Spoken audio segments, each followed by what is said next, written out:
अस्सलाम वालेकुम दोस्तों, मैं हूं आपका दोस्त चौधरी अली अपने यूट्यूब चैनल चौधरी अली के साथ। यहां पे मैं आपको डीएपी सब्सिडी के बारे में बताता रहता हूं और न्यूज़ देता रहता हूं। तो आज भी यही टॉपिक लेकर हाज़िर हुए हैं। तो टॉपिक पर चलने से पहले मेरी गुजारिश है कि मेरी वीडियो को लाइक कर दें, शेयर कर दें और सब्सक्राइब भी कर दें, क्योंकि स्किप करने से आपका कोई फ़ायदा नहीं है। 5 वो ज़्यादा देख लिया करें तो आपकी मेहरबानी होगी। तो आइए चलते हैं वीडियो की तरफ, अपने टॉपिक। तो डीएपी सब्सिडी के बारे में जो बहावलपुर में कुछ थोड़ी बहुत सब्सिडी आ रही है, बाकी इज़्ला में सब्सिडी अभी तक बंद है। जैसे डी सब्सिडी है, एनपी सब्सिडी वो भी बंद है, और इसके अलावा पोटाश की भी पेमेंट अभी तक वो फॉरवर्ड टू टेल्को में चली जाती है। इस तरह यानी ऐसे नहीं होता कि 24 या 48 घंटे के अंदर अंदर जो है ना डीएपी की पेमेंट आ जाए। वो फॉरवर्ड टू टेल्को में चली जाती है, और ना ही अपने आपके पास रहती है और ना ही गवर्नमेंट के पास रहती है। अब ये फॉरवर्ड टू टेल्को होता क्या है, इसका मैं थोड़ा सा आपको एक्सप्लेन कर दूं कि उसमें ये होता है, जैसे अगर आप किसी को पैसे किसी के बल्कि देने हैं आपने पैसे, तो वो पैसे आपने उससे इरादा किया है कि आप उसे दे रहे हैं। अब वो बंदा दूर है, जैसे लाहौर है, फैसलाबाद है, ये इतना यानी 200 किलोमीटर दूर है, पैसे थोड़े हैं, तो आप वो भी नहीं आ सकता, आप भी नहीं जा सकते। अब किसी बंदे को वो दस्ती जो है पैसे दे दें, अब वो बंदा वही पैसे जो है अपने इस्तेमाल में ले ले, यानी आगे जाके किसी का उस बंदे को ना दे और कहे कि मैंने ये पैसे जो हैं वो खा लिए हैं। अब ना वो पैसे उसके पास थे जिससे लेने थे, और ना जिसको देने थे उसके पास रह गए। अब तीसरा बंदा जो है वो पेमेंट जो खा गया। फॉरवर्ड टू टेल्को का भी यही हाल है कि गवर्नमेंट या एचबीएल वो पेमेंट बल्कि गवर्नमेंट भेज देती है, आगे एचबीएल यानी हबीब बैंक ये पैसे खा जाता है, और ना ही वो गवर्नमेंट के पास रहते हैं और ना ही एचबीएल के साथ। अब ये पता नहीं है कि ये पैसे मतलब गवर्नमेंट को वापस जाते हैं या फिर गवर्नमेंट का बजट नहीं है इसलिए फॉरवर्ड टू टेल्को हो जाते हैं। लेकिन जहाँ तक मेरा तजर्बा है वो ये है कि एचबीएल जो है ये पैसे किसी को देता ही नहीं है जो फॉरवर्ड टू टेल्को में चले जाते हैं, क्योंकि कई ऐसे दोस्त हैं जिनके एक साल हो गया फॉरवर्ड टू टेल्को में चले गए हैं। अब नई पेमेंटें आ जाती हैं, नया बजट आ जाता है, नई सब्सिडी भी आ जाती है, ऑटो पेमेंट भी आ जाती है। तो कुछ दोस्तों ने वेरिफिकेशन कराई थी, फॉरवर्ड टू टेल्को में चले गए थे, तो वो पेमेंट अभी तक नहीं निकली, उसका डाटा अनकरेक्ट आ जाता है। अब ये अल्लाह जानता है ये फॉरवर्ड टू टेल्को वाली रकम जो है कब आएगी, कैसे आएगी, यानी आती भी है या नहीं आती, तो ये तो खुदा ही बेहतर जानता है। लेकिन मेरी दुआ है कि एचबीएल वालों को और गवर्नमेंट वालों को अल्लाह ताला हदायत दे कि वो इस निज़ाम को कुछ बेहतर बनाएं और जो है लोगों को वो फौरी तौर पर सब्सिडी दें।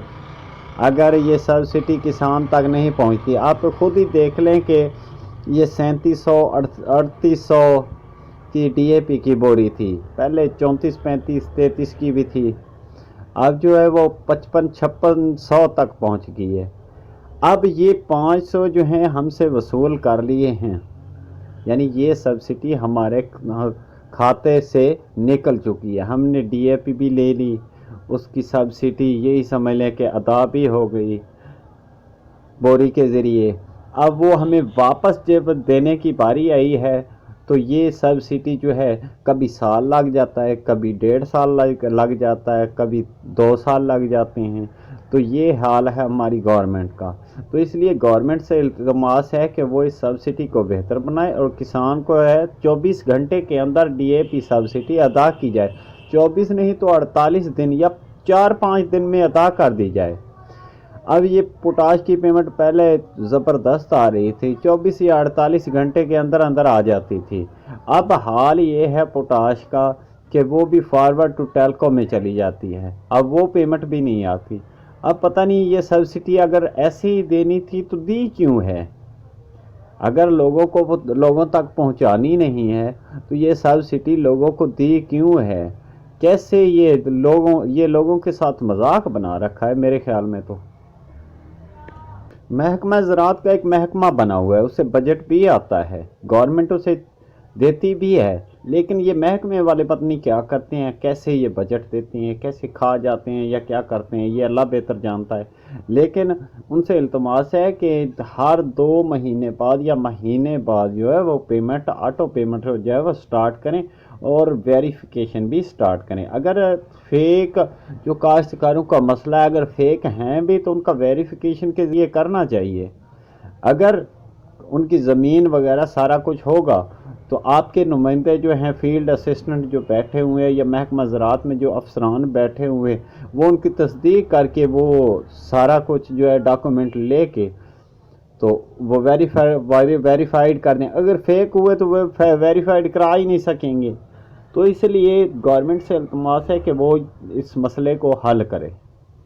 اگر اس طرح چلتا رہا تو کسان بیچارہ جو ہے وہ اس کا سارے کا سارا نقصان ہو جائے گا۔ اسے یہ پہلے بات کی تھی 1000 روپے سبسڈی ملے گی، 1000 روپے سبسڈی ملے گی، یہ کہاں گورنمنٹ کے دعوے رہ گئے؟ اب نہ 1000 روپے سبسڈی ملی ہے اور نہ ہی 500 مل رہی ہے۔ 4 مہینے، 8 مہینے، سال 2 سال جو ہے لوگوں کو دھکے کھا رہے ہیں اس سبسڈی کے بارے میں۔ اب لوگ تو بھولتے جا رہے ہیں سبسڈی ہوتی کیا ہے۔ تو اب یہی ہے کہ سنا ہے اب کہ اس مارچ کے اینڈ میں سبسڈی شروع ہونے والی ہے۔ فیلڈ اسسٹنٹ بھی یہی کہتے ہیں، محکمہ زراعت والے بھی یہی کہتے ہیں کہ عن قریب ویریفیکیشن بھی شروع ہوگی اور آٹو پیمنٹ بھی شروع ہوگی۔ لیکن ابھی تک تو مجھے تو دور تک کوئی چانس نہیں لگ رہا ہے کہ آٹو پیمنٹ اور ویریفیکیشن شروع ہو جائے گی۔ تو اس لیے میرے بھائیوں آپ سے گزارش ہے کہ وہ سٹیزن پورٹل پہ آپ بھی اپنی شکایات درج کرائیں کہ میری ڈی اے پی کی پیمنٹ ہے تو وہ نہیں مل رہی۔ آسان سا اس کا وہ فارمولہ ہے، یعنی آسانی سے آپ اس کے بارے میں جو آپ کے ذہن میں ہے وہی چیزیں لکھیں اور سٹیزن پورٹل پر سینڈ کر دیں۔ جس کے بھائی کے پاس یہ ایپ بنی ہوئی ہے وہ سینڈ کریں گے تو گورنمنٹ کو پتہ چلے گا کہ مجھے پیسے ملے ہیں یا نہیں ملے۔ کل اور پرسوں میں نے ویڈیو اس لیے نہیں بنائی کہ میں نے کہا کہ یہ 23 اور 24 کو سنا ہے کہ آٹو پیمنٹ اور ویریفیکیشن جو ہے وہ سٹارٹ ہو رہی ہے، تو میں آپ کو ایک دم جو ہے خوشخبری دوں گا، لیکن وہ خوشخبری جو ہے میرے خیال میں تو ابھی تک نہیں آ رہی۔ تو اس لیے تو گزارش ہے کہ آپ جو ہے سٹیزن پورٹل پہ ان کی کمپلین کریں۔ اب میں اجازت چاہوں گا، اللہ حافظ۔